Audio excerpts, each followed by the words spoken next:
salah satu ibadah hati yang sangat penting sekali yang dikatakan oleh Ali bin Abi Thalib radhiyallahu an bimanzilatir ra'si anil jasad, di mana ibadah ini sama dengan posisi kepala di atas badan. Apa itu? As-sabru ala aqdarillahi azza wa jal, bersabar terhadap takdir Allah subhanahu wa ta'ala. Ma'asyiral muslimat yang dimuliakan Allah subhanahu wa ta'ala, sering kita mendengar pembagian sabar dalam Islam itu, di mana sabar itu terbagi menjadi 3 bagian. Sabar ketika menjalankan ketaatan, sabar ketika menjauhi kemaksiatan, dan sabar ketika menghadapi qada dan qadar. Lah, yang dimaksud dalam bab ini adalah sabar yang terakhir, sabar terhadap qada dan qadar Allah subhanahu wa ta'ala. Dunia ini secara keseluruhan Ibu adalah sabar. Secara keseluruhan dunia ini adalah kesabaran. Karena setiap manusia pasti diuji. Tidak ada satu manusia yang hidup di bumi yang tidak diuji oleh Allah. Pasti diuji. Dan ujian itu perlu kesabaran. Bahkan orang ingin mendapatkan nikmat saja harus sabar. Ibu ingin punya anak, ibu harus sabar. Mengandung 9 bulan dengan berbagai macam keletihan kelemahannya. Setelah anak itu lahir kemudian disusui 2 tahun, kemudian diberikan pendidikan, sabar, harus sabar. Kemudian seorang suami ingin membangun rumah, itu pun harus sabar. Mencari uang dulu, terkadang membeli tanah, kemudian membangunnya, atau membeli rumah jadi dan menyicilnya. Terkadang ada rintangan di jalan saat menyicilnya, dan begitu seterusnya. Perlu kesabaran. Terkadang orang diuji dengan tetangganya, diuji dengan anaknya, diuji dengan pasangannya, diuji dengan orang tuanya, diuji oleh manusia lain, sehingga perlu kesabaran. Makanya dunia ini secara umum adalah kesabaran.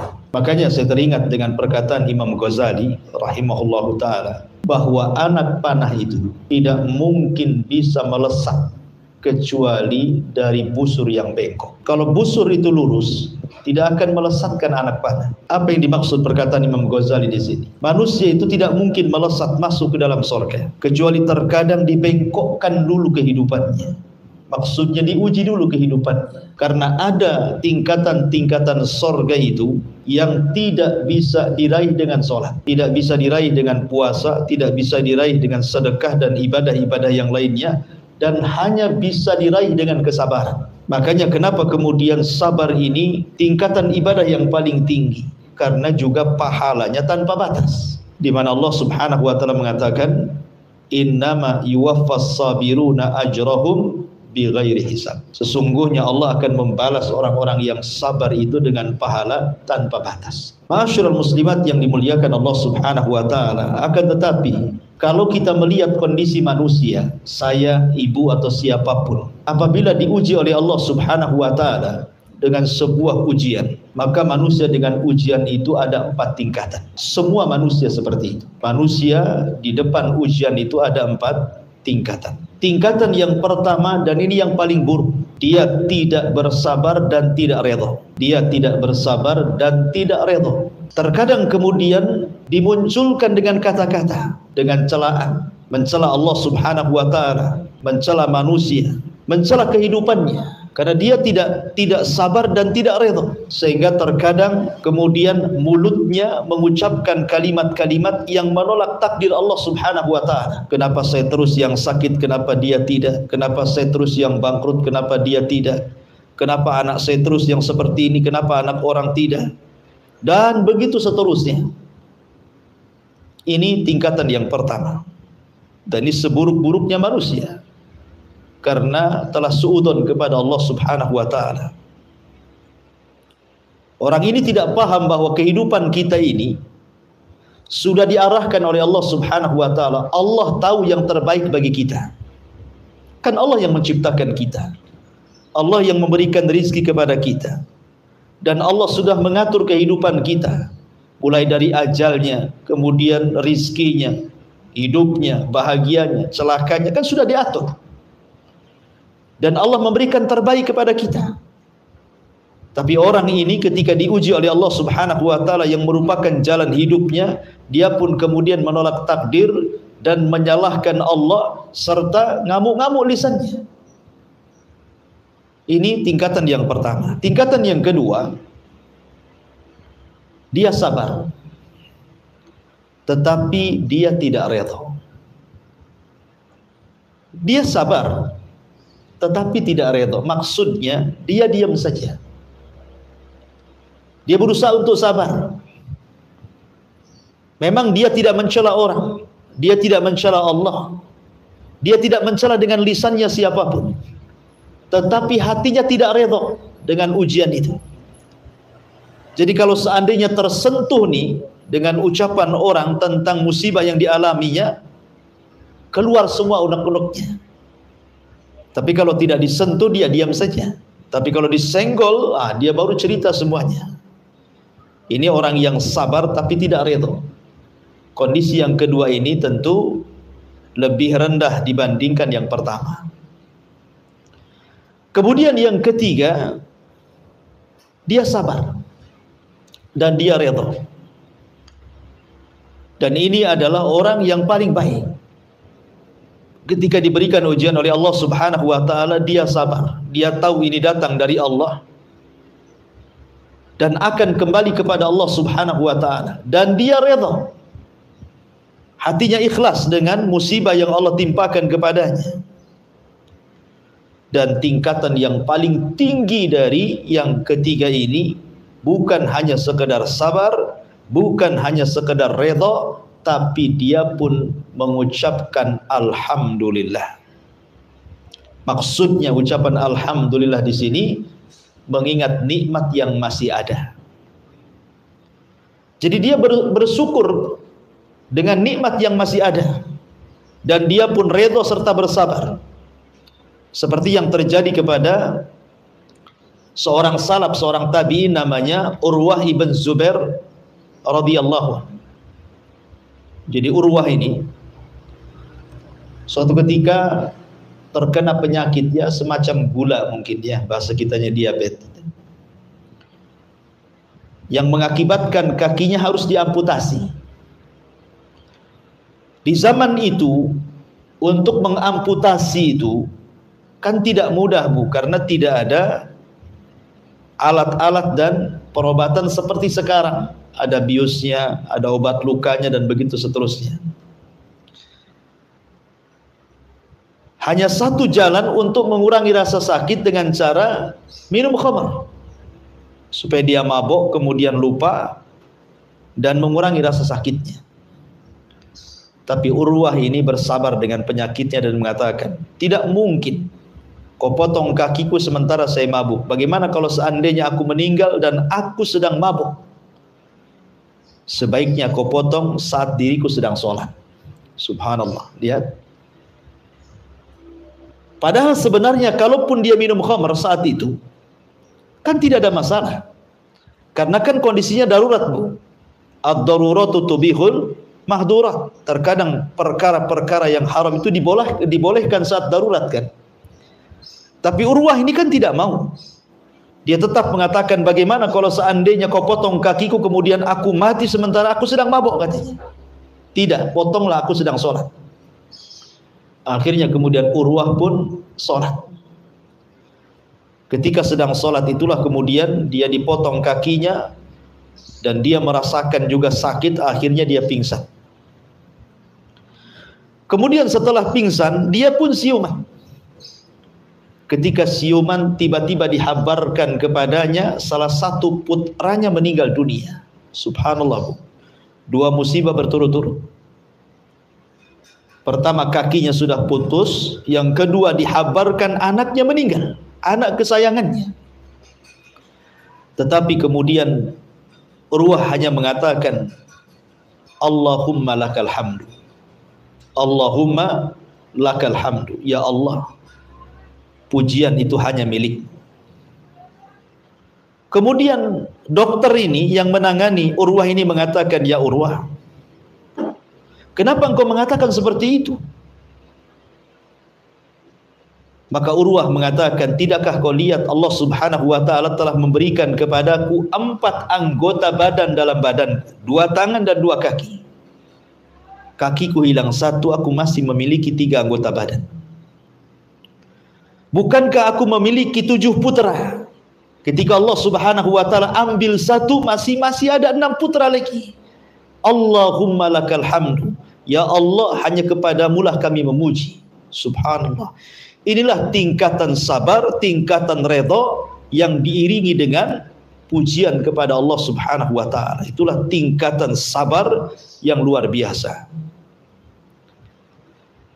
Lah kita tinggal memilih, kalau seandainya kita sedang diuji oleh Allah, kita masuk pada kelompok yang pertama kah, atau yang kedua kah, atau yang ketiga kah, atau yang keempat kah? Wallahu a'lam. Tapi kebanyakan manusia yang keimanannya lemah, biasanya mereka ada pada tingkatan yang pertama. Sudah tidak sabar, tidak redha, lisannya pun mencela Allah dan menolak takdir Allah Subhanahu wa taala. Di sini Allah Subhanahu wa taala berfirman dalam surah At-Taghabun ayat 11, "Ma asaba min musibatin illa biidznillah wa man yu'min billahi yahdi qalbah wallahu bikulli syai'in alim." Tidak ada satupun musibah yang menimpa seseorang kecuali dengan izin Allah. Barang siapa beriman kepada Allah, niscaya dia akan memberikan petunjuk kepada hatinya. Allah Maha mengetahui segala sesuatu. Al-Qamah, seorang ahli tafsir, mengatakan bahwa ayat ini berbicara tentang seseorang yang ditimpa musibah, lantas dia sadar bahwa musibah itu datang dari Allah, maka dia pun rela dan pasrah serta bersabar kepada Allah Subhanahu wa taala. Jadi kalau seandainya ibu mendapatkan musibah dari Allah, kemudian yakin musibah itu adalah datang dari Allah, Allah yang berkehendak kita ini mendapatkan musibah, dan musibah ini sudah dicatat 500 tahun sebelum Allah menciptakan langit dan bumi kepada kita, maka Allah akan berikan hidayah kepada kita, kepada hati kita, sehingga hati kita akan bersabar, akan tenang, dan akan yakin bahwa akan ada kemudahan setelah datangnya kesulitan. Dan itu harus ada keyakinan bahwa inna ma'al usri yusra, bahwa setiap kemudahan, setiap kesulitan itu pasti akan mendatangkan kemudahan. Sebelum kita lanjut dalil-dalil yang dicantumkan mu'alif, saya ingin menjelaskan beberapa kisah, ibu ya, tentang kesabaran para ulama salaf ketika ditimpa musibah oleh Allah Subhanahu wa taala. Kalau kita melihat di zaman Nabi sallallahu alaihi wasallam, ada seorang wanita yang berkulit hitam. Wanita ini Allah Subhanahu wa taala takdirkan diberikan penyakit berupa penyakit ayan. Tahulah ibu ya, penyakit ayan itu kalau datang itu tidak sadar, sehingga terkadang dia menyingkap-nyingkap auratnya dan dia tidak tahu kalau dia sedang menyingkap auratnya. Kemudian dia mendatangi Nabi sallallahu alaihi wasallam dan mengatakan, "Ya Rasulullah, aku seorang wanita yang terkena penyakit ayan. Dan kalau seandainya aku sedang mengalami penyakit itu, terkadang aku tersingkap-singkap auratku tanpa sadar. Ya Rasulullah, doakan kepada Allah agar aku diberikan kesembuhan." Wanita ini meminta kepada Rasul agar Rasul berdoa kepada Allah, dan Allah memberikan kesembuhan kepada wanita ini. Lalu apa kata Nabi sallallahu alaihi wasallam? Nabi sallallahu alaihi wasallam memberikan pilihan lain dan mengatakan, "In sabarti walakil jannah." In sabarti walakil jannah. Kalau engkau mau bersabar dengan penyakitmu, maka Allah Subhanahu wa taala akan hadiahkan kepadamu surga. Tinggal milih. Kalau engkau ingin sembuh, aku akan berdoa kepada Allah, Allah akan sembuhkan penyakitmu. Atau jika engkau bersabar dengan penyakitmu, maka Allah subhanahu wa ta'ala akan hadiahkan kepadamu surga. Milih mana? Ini kan pilihan yang sulit, Bu. Tetapi wanita ini subhanallah, dia mengatakan, idan sa'asbir ya Rasulullah. Kalau begitu wahai Rasulullah, lebih baik aku sabar, karena jelas pahalanya surga. Akan tetapi ya Rasulullah, biarkan penyakitku bersarang pada badan, tetapi berdoalah kepada Allah, kalau datang penyakit itu kepadaku, janganlah sampai aku menyingkap-nyingkap auratku, katanya.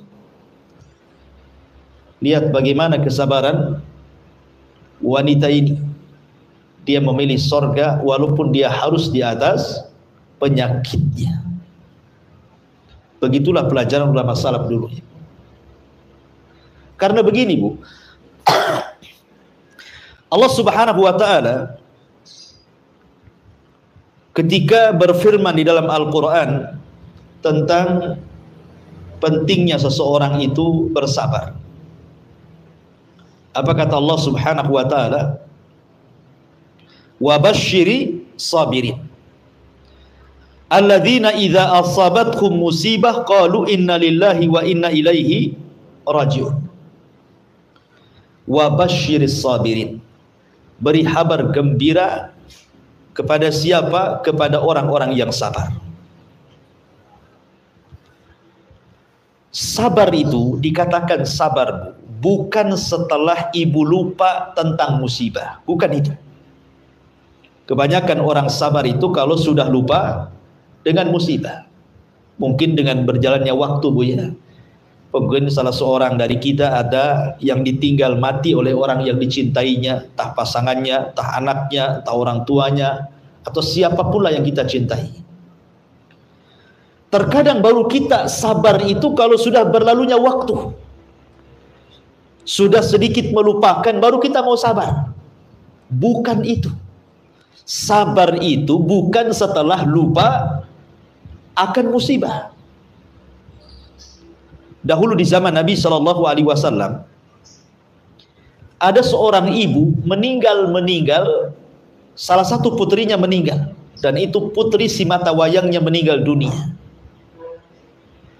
Akhirnya kemudian sang ibu ini menangis di kuburan putrinya ini, tidak mau pulang dia. Kemudian lewatlah Nabi Shallallahu Alaihi Wasallam.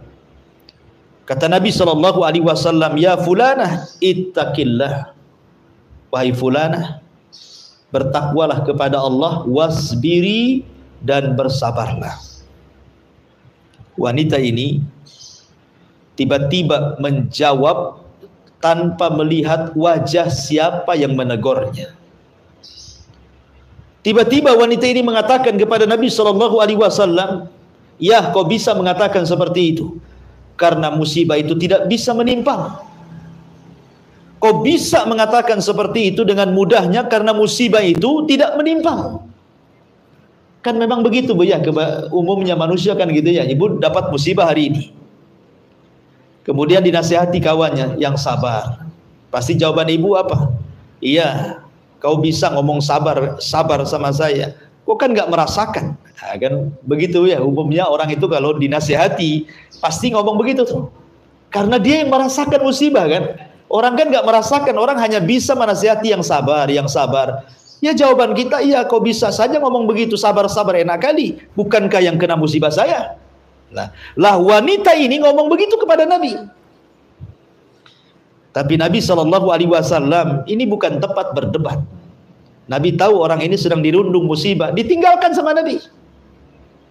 Datang Abu Bakar Siddiq radhiyallahu an memberitahu wanita itu dan mengatakan, Bu, tadi yang menasihati dirimu itu Nabi, Rasul. Kaget wanita itu, karena dia tidak menatap wajah Nabi, masalahnya dikiranya siapa gitu ya. Akhirnya wanita ini karena malunya, kemudian dia pun langsung lari menuju rumah Nabi Shallallahu Alaihi Wasallam, dan tidak didapatinya rumah Rasul itu bawabah, artinya satpam bahasa kitanya, artinya orang bisa langsung menemui Rasul. Maka dia pun minta maaf. karena sudah membantah Nabi Shallallahu Alaihi Wasallam. Tapi Nabi paham dengan wanita ini, kemudian memberikan satu pengajaran dan satu pelajaran besar bagi kita umatnya. Kata Nabi Shallallahu Alaihi Wasallam, Inna sabra fi sadmatil ula. Sesungguhnya sabar itu dikatakan sabar pada pukulan pertama musibah itu datang. Jadi sabar itu dikatakan sabar ketika dia bisa bersabar pada pukulan pertama dia mendapatkan musibah. Hari ini meninggal orang yang dicintainya, dia berusaha untuk tegar dan sabar. Itulah yang dikatakan sabar. Jadi bukan dikatakan sabar setelah melupakan ujian, bukan. Kalau ujian sudah berlalu beberapa hari, beberapa waktu, kemudian sedikit lupa, kemudian sabar, itu bukan sabar namanya, itu sudah kadong namanya ya bahasa kitanya Bu ya. Mau diapakan lagi? Ya. Karena percuma saja.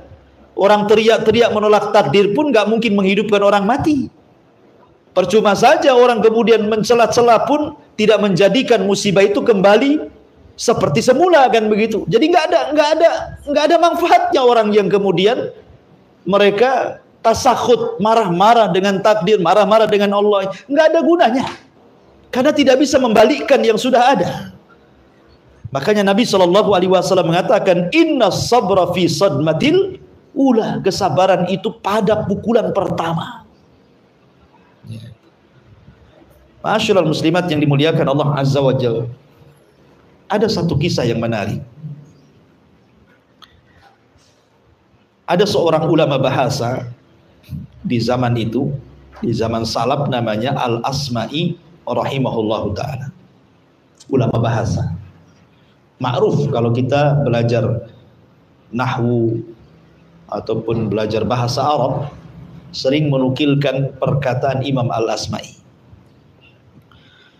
Kisah ini dikisahkan oleh Abul Faraj Ibnu Jauzi rahimahullahu ta'ala dalam kitabnya Uyunul Hikayat. Apa kata Al-Asma'i?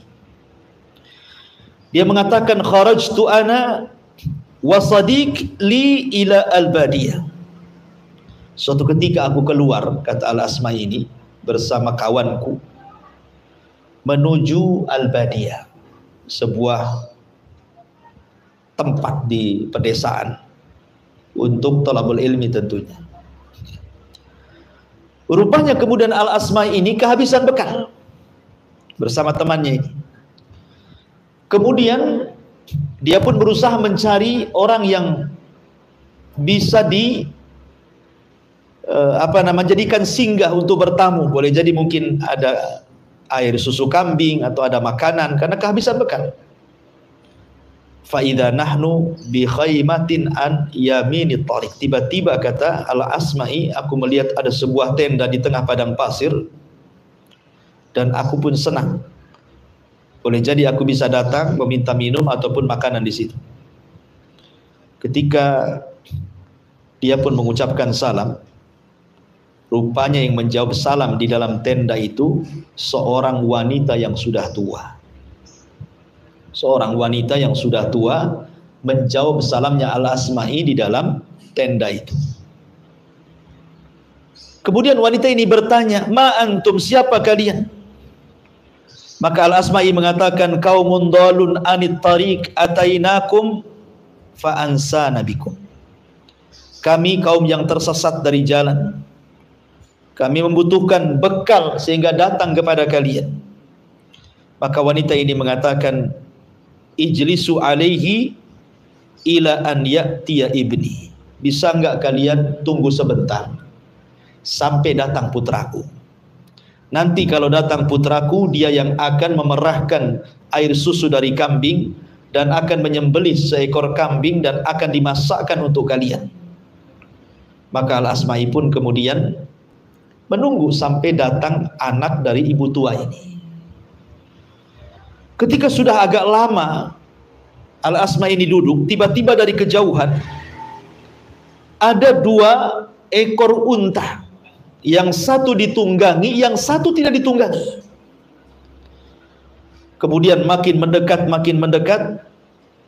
Kemudian wanita ini keluar dari tendanya.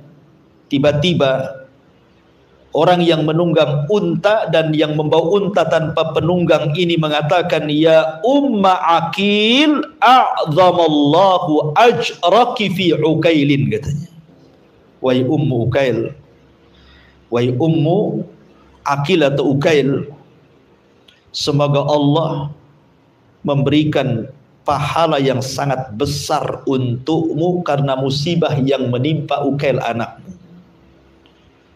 Wahai Ummu Ukail, semoga Allah Subhanahu wa taala memberikan pahala yang besar kepadamu akan musibah yang dialami putramu si Ukail itu. Kemudian wanita ini mengatakan, waihaka mata ibni, apakah celaka engkau, apakah anakku meninggal? Maka orang yang menunggang unta mengatakan, na'am, ya, anakmu meninggal. Kemudian wanita ini mengatakan, wa masababu mautihi, apa penyebab kematiannya? Maka penunggang unta ini mengatakan, izdahamat alaihil ibilu faramat bihi fil bi'ri. Ketika kemudian unta ini, ada beberapa unta mengamuk di situ, tiba-tiba kemudian melemparkan anakmu dan anakmu masuk ke dalam jurang, ke dalam sumur, kemudian meninggal. Dan aku tidak bisa mengambilnya. Akhirnya wanita ini hanya bisa terdiam. Kemudian mengatakan kepada penunggang unta itu, bisa nggak kau turun?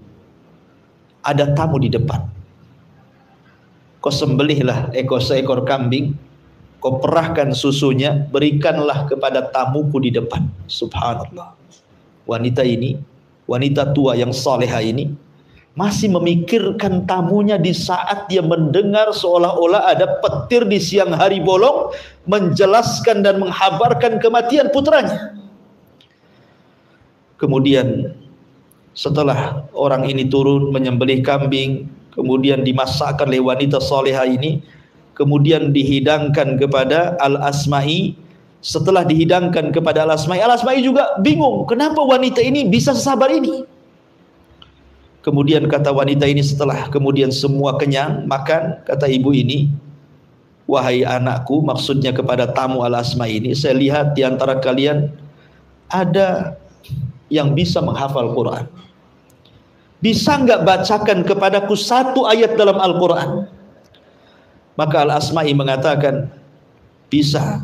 Kemudian dia mengutip firman Allah Subhanahu wa taala surah Al-Baqarah ayat 155 dan 157, wa basyiris sabirin alladzina idza asabatkum musibatun qalu inna lillahi wa inna ilaihi rajiun ulaika alaihim salawatu mir rabbihim wa rahmah wa ulaika humul muhtadun.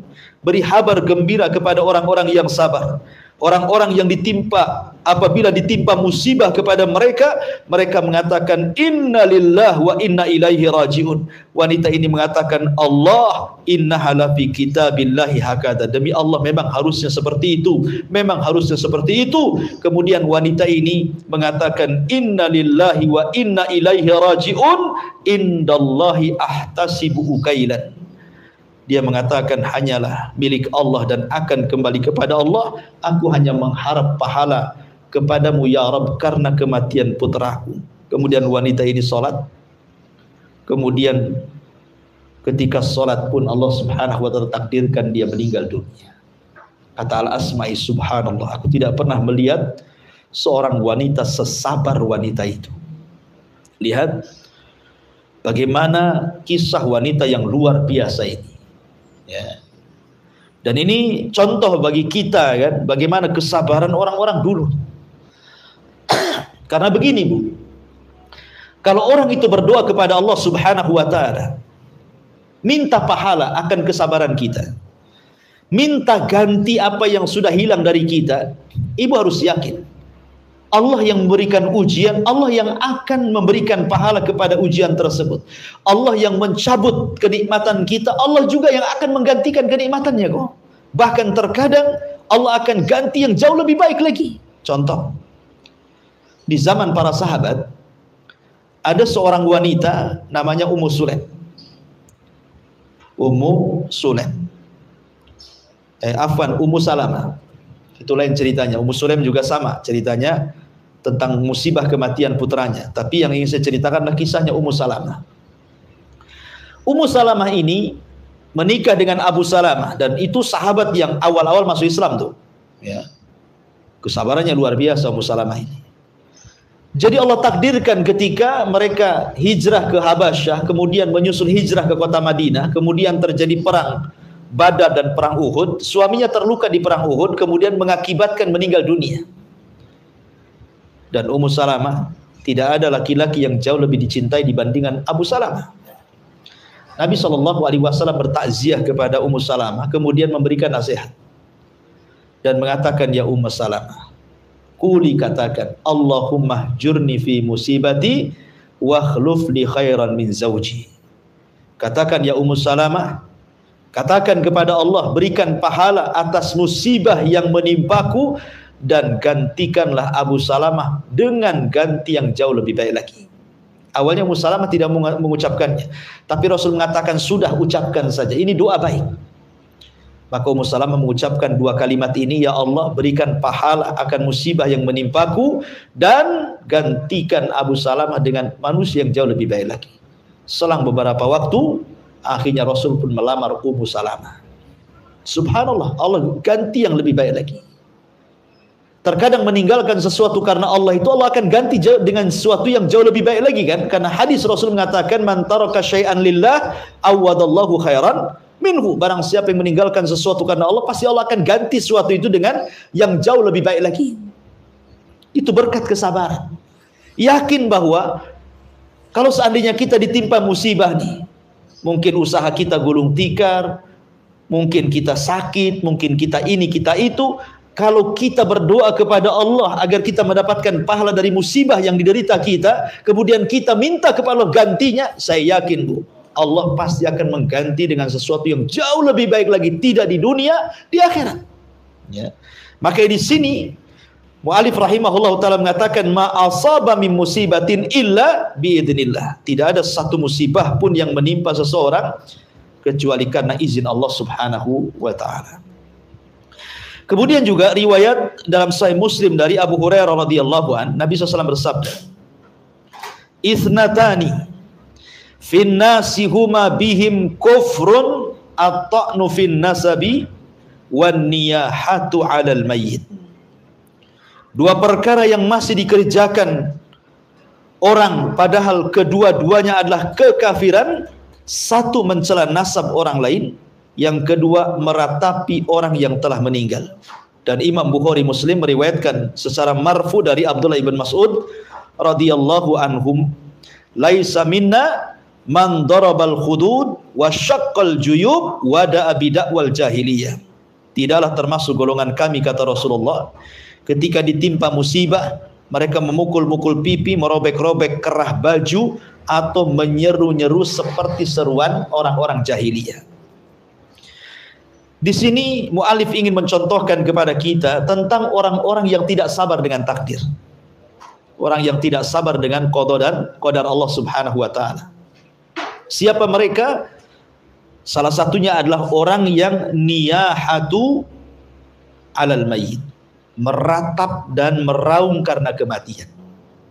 Meratap dan meraung karena kematian.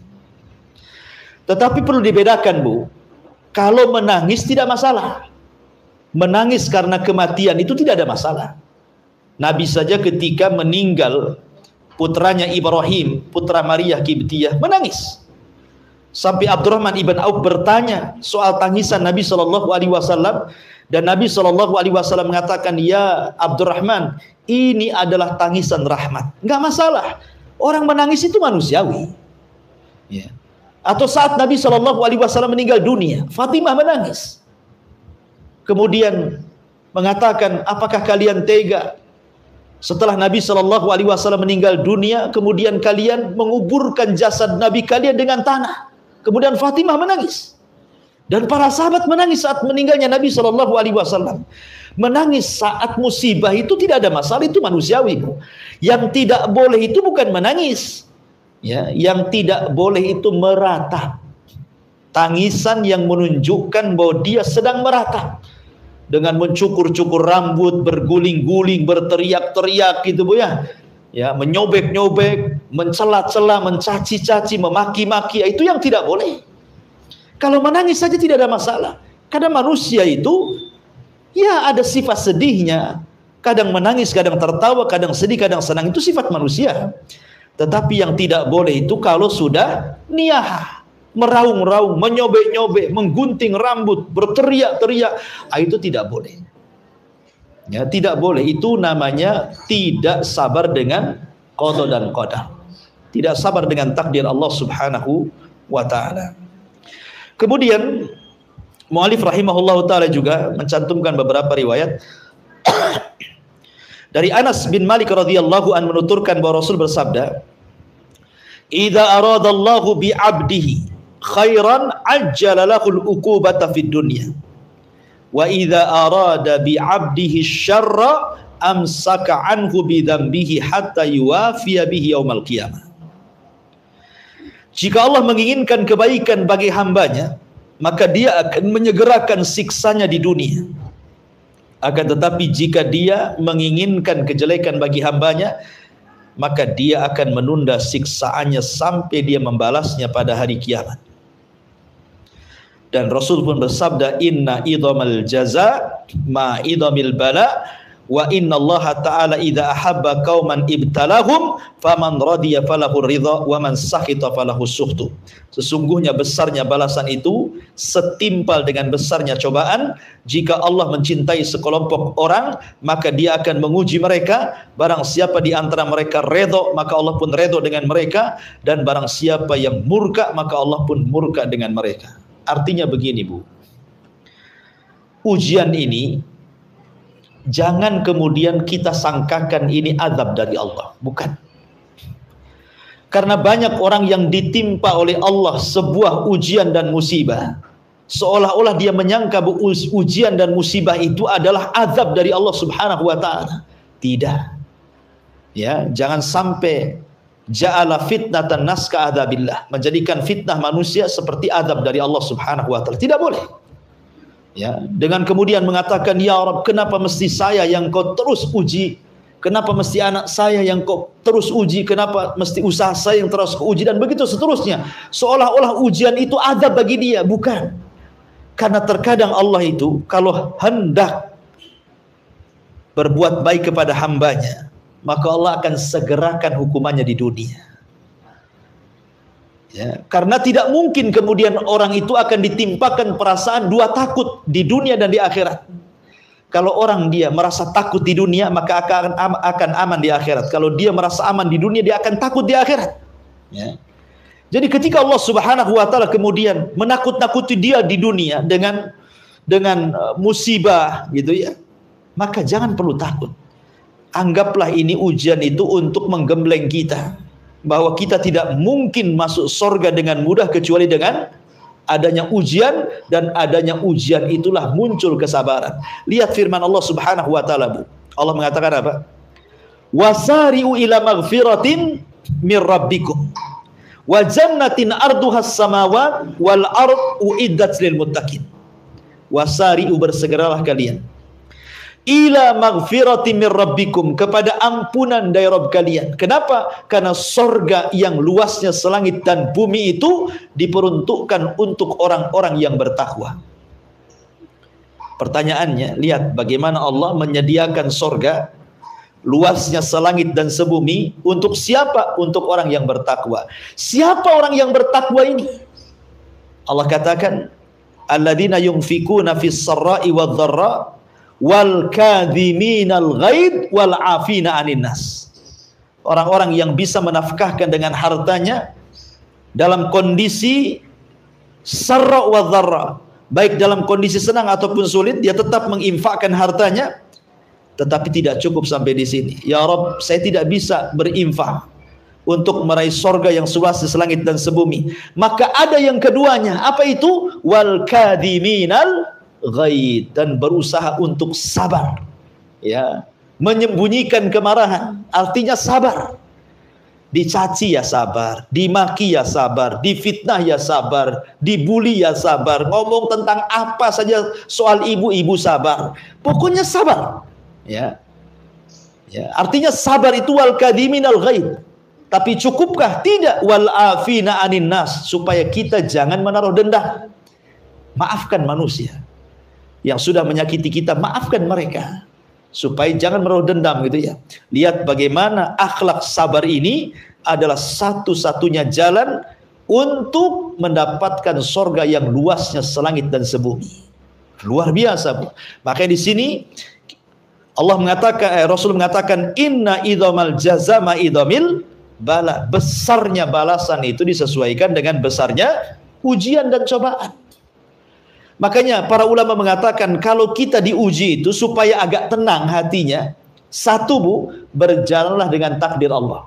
Jadi kalau ibu dapat musibah, sakit, usahanya gulung tikar, suaminya macam-macam, anaknya kurang ajar, orang tuanya juga, dan begitu seterusnya, dapat tetangga yang tidak baik gitu ya, maka berjalanlah dengan takdir Allah. Bahwa semua sudah ditakdirkan Allah. Yang kedua, lihatlah perjalanan Nabi Sallallahu Alaihi Wasallam. Apa yang dialami kita pernah dialami Nabi, bahkan lebih dahsyat daripada yang dialami kita. Karena bagaimanapun Allah Subhanahu wa taala mengatakan bahwa seberat-beratnya ujian itu para nabi.